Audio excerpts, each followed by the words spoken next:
Hey friends, it's Susan.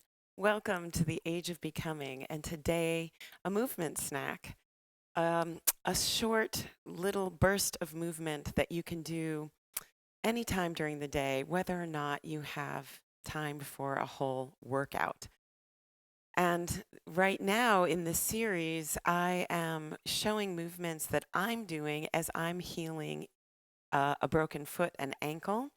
And so I'm doing movements that are on the floor that I'm finding tremendously beneficial regardless of my injury. So, whether or not you are also non weight bearing, which you may be, or if you're not, I'm hoping that these movements will be helpful to you.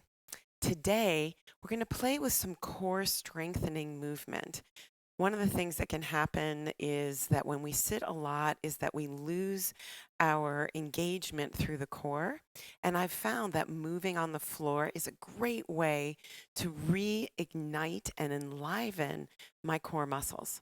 So let me show you two things that I have been loving doing, especially when I find myself, I've been sitting a lot and in my case, lying in bed a lot. So let's play with this. So find yourself onto the floor in some way. So this could also be done on a bed, although it's going to be a different sensation because a bed is likely to be softer than the floor, and that will give you a different experience. Similarly, you could do this on hardwood floor or on carpeting. It all depends. It doesn't really matter. Each option has its benefits, but this is something to play with and experiment with. So what I'm inviting you to do is to find a long-legged sit. So this could be with legs bent, legs open, or legs closed. You might want to have some kind of support underneath your hips and see how this works with that. What you want is to feel this upright here and really find the engagement in your legs, pressing your heels down into the floor, pressing your sits bones, toes are toward the sky, knees are toward the sky. In my body, what can happen is that I can have this tendency to flop inward if I don't pay attention to engaging through the base. And this is really important for this movement. We're going to do what I call a spinal roll down. So engaging your legs and starting at the base, tucking your belly in and just start to roll back. Now, if your legs start to pop off the floor, slowly bring yourself back up. So you want to use an exhalation here. And then inhale as you come up. Now you can use whatever range of motion is available to your body without using momentum here. And this is the key, right? Is finding a way of peeling your spine up and down off the floor without hoisting or jerking your body up and down.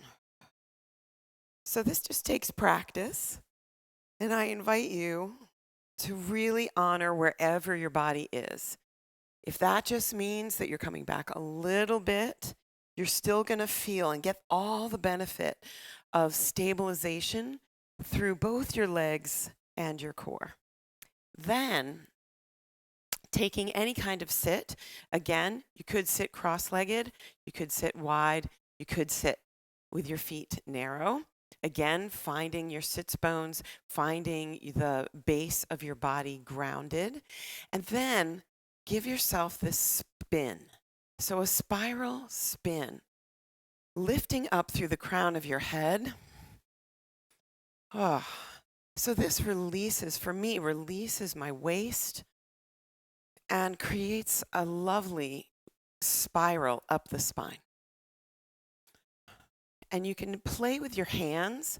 So depending on the kind of day you're having, you could be reaching with your palms or punching or pushing. Yeah, playing with the energy of it, but the movement stays the same.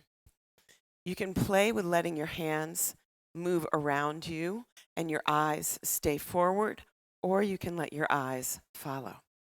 Yeah? So, a spine roll down and a spinal spiral. Two movements, tremendously healing and helpful to your body, especially if you've been finding yourself sitting a lot. You can just sit down and do it in just a few minutes and wake up all of the core muscles in your body. I'm so glad you were here. I'd love to hear a little comment below. Let me know how it feels for you. And as always, breathe deep, shine bright, and show up.